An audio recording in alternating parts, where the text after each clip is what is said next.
자, 오늘 요번에 인제 모의시험, 기록형 모의시험 1회를 했습니다. 근데 1회 해설을 할 건데요. 1회는 난이도가 좀 낮은 편입니다. 사실 그 신빙성 탄핵 부분이 복잡하게 꼬여 있지가 않아 가지고요. 예, 난이도가 좀 낮은 편이라고 보시면 되고, 다만 여기는 인제 여러분들이 어 잘 알지 익숙하지 않은 판례가 좀 있을 수 있다. 예, 그렇게 생각하시면 되고, 그리고 약간의 의도적으로 확 나올 확률이 높지, 실제 변시에서 출제될 확률은 높지 않지만, 그래도 여러분들이 그 소추 관련해서, 소추 조건 관련해서 알고 있어야 되는 것들이 좀 포함되어 있습니다.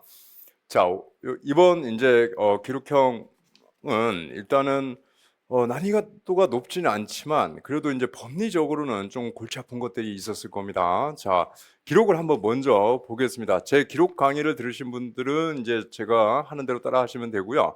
그리고 혹시라도 제 기록 강의를 듣지 않으셨다고 하더라도 지금 제가 짚어주는 이 부분을 보셔야 된다, 기록에서 이런 것들을 인제 한번 보시면 됩니다. 기본적으로 제 기록 검토하고 메모는 두 개로 나눠져 있기 때문에, 두 단계로 나눠져 있기 때문에, 일단은 공판 기록만 먼저 보고 형식적으로 결론을 먼저 내는 것을 지금 해 보고요. 그리고 잠시 쉬었다가 그다음에 신빙성 탄핵하고 좀 더 깊이 들어가는 거를 한번 해 보겠습니다. 자, 기록을 한번 볼게요. 자, 이쪽을 볼게요. 이쪽. 예, 검토 보고서 들어가면은, 예, 일단 제명이 딱 있는데, 일단은 여러분들이 공문서 변조 그리고 동행사 사기 이 부분이 공범이라는 걸 알 수 있죠. 제명이 똑같으니까. 그럼 이렇게 공범이라는 것은 여러분들이 피싱 같은 걸 볼 때 주의하셔야 합니다. 공범인 공동 피고인이 된다는 거잖아요. 그리고 만약에 공범이 아니면 그것은 그냥 참고인이나 이런 피해자, 이런 지위에 있는 거죠. 그 두 개를 구별해야 되기 때문에, 여러분 기록 볼 때는 공범이 뭔가를 미리 확인하시는 게 좋습니다. 지금 여기서는 그걸 한번 확인해 볼 만하고요. 그리고 특수 절도에 대해서는 좀 이제 검사가 공소장 변경할 것을 검토해서 공소장 변경할 것을 예상해서 검토해라라고 되어 있는데, 요거는 이제 좀 이따 보겠습니다. 자, 그다음에 넘어가면요. 그 4페이지 그냥 넘어가시면 됩니다. 넘어가시면 되고, 6페이지도 거기 별 게 없습니다. 거기 고소 취하서 있는데, 요건 죄송한데 이건 오류입니다. 오타 오타. 요거는, 예, 요거 때문에 헷갈리실 수도 있었겠어요. 위에 그래서 이건 지우시고요. 자, 그다음에 가면, 자, 목록을 보면 일단은 뭐 여러 가지 것 중에서 좀 특이한 거를 여러분들이 한번 찾아보셔야 합니다. 자, 7쪽에 가면은 7쪽에서 뭐 굉장히 고소장도 많고 준수도 많습니다. 근데 뭐 별게는 없어 보이긴 합니다. 일단은. 근데 밑에 쭉 가면 형집행장 사본.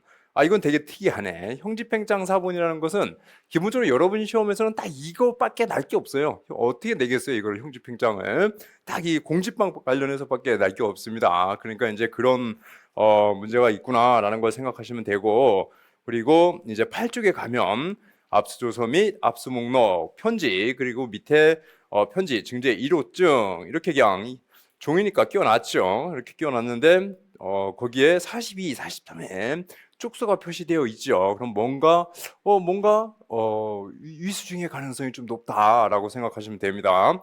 그리고 밑에도 가보면 뭔가 저기 OX가 복잡하게 있습니다. 근데 여기는 진짜 볼 게 별로 없네요. 이 사건에서는.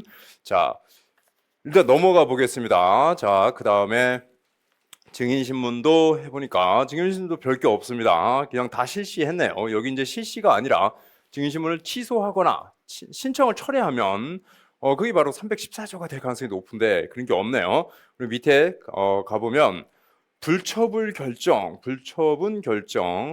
되게 특이한 거죠. 여러분 이제 판례를 알고 있거나 이 부분을 보호 처분에 대해서 알고 있으면 이거 뭔지 알겠다라고 해서 신나할 겁니다. 왜 신나하냐면 보통은 이제 형식적으로 끝내거나 간단하게 이제 끝낼 문제이기 때문입니다. 그리고 밑에 범칙금 납부 통고서 나오면 이거 무조건 통고 처분이잖아요. 그러니까 이거는 면소 아니면 공소기각 판결입니다. 둘 중에 하나예요. 그리고 그 다음에 약식명령 등본은 이건 뭐 뻔하게 그 면소 같은 느낌이네요. 그리고 사진, 이건 모르겠습니다. 자, 그 다음에 넘어가시죠. 넘어가시고, 자,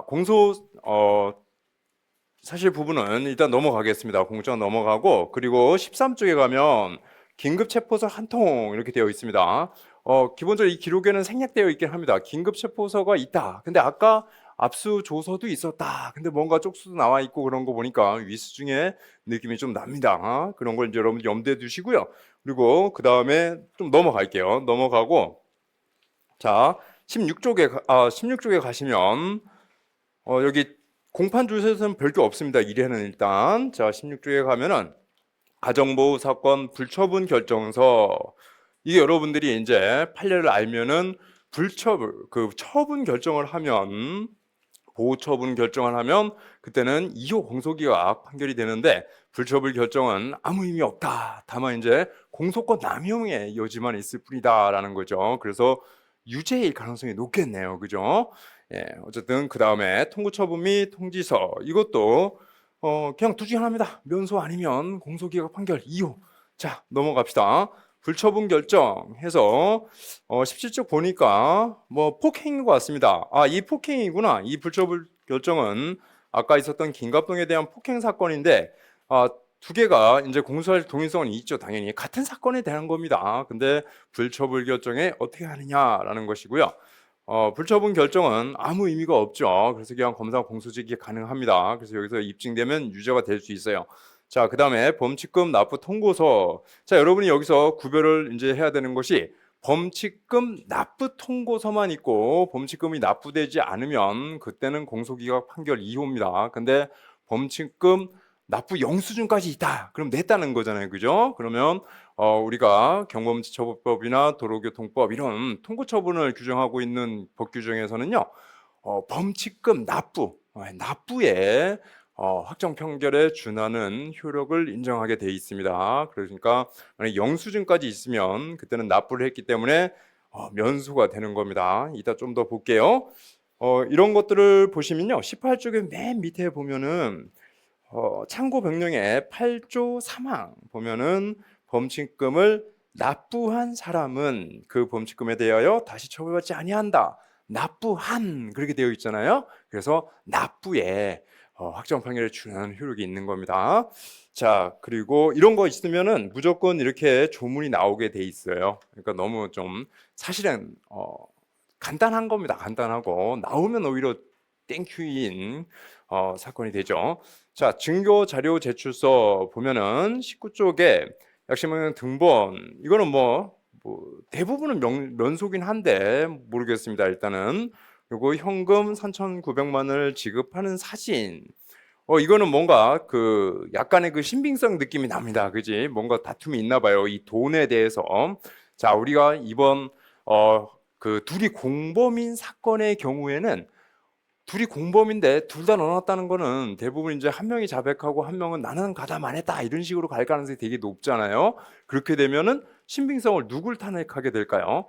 한 명은 자백했어. 만약에 자백했다는 거는 내가 그놈과 같이 범행을 했다라는 겁니다. 그러니까 그놈도 했다라는 것을 다 내포하고 있는 거예요. 근데 나는 가담 안 했다야. 그럼 공범은 나에 대해서 제도했다래고 나는 가담 안 했다래고 그럼 나를 변호하는 변호사가 무죄를 받으려면 누구를 탄핵해야 되나요? 당연하게 공범을 탄핵할 수밖에 없습니다. 그럼 여기는 이제 공범을 까게 되죠. 그리고 제가 항상 강조하듯이 재산범죄의 경우에는 기본적으로 그 금액이 좀 된다면 범행 수익이 제일 중요한 이슈입니다. 이슈. 그래서 누가 돈을 가져갔냐? 제가 그 수업에서 이런 말 하죠. 우리 사기꾼 형님들은 절대로 이익 안 되는 짓을 하실 분이 아니라고. 그분들은 절대로 안 그래요. 그렇기 때문에 그 범행 수익, 돈이 누구한테 갔느냐가 굉장히 큰 이슈가 됩니다. 그리고 사기에서는 제가 그 말을 했었죠. 사기는 계좌도 되게 중요한 의미가 있습니다. 현금으로 가는 걸 어떻게 뭐 하겠어요? 계좌 거래 내역이 매우 중요하다. 자, 어쨌든 이제 이을남이 김갑동에게 현금을 전달하면서 찍은 사진. 그러니까 둘이 공범으로 기소된 거 보니까 딱 그 느낌입니다. 자, 20쪽에 가면은 여기 이제 제명이 생략되어 있긴 하네요. 그 위에 사건 2022 고약 200에 그 옆에 업무 방해라고 쓰시는 게 좋겠습니다. 업무 방해입니다. 물론 이제 밑에 보면 업무 방해로 나오죠. 나오긴 합니다. 자, 그래서 업무 방해 약심이 있는데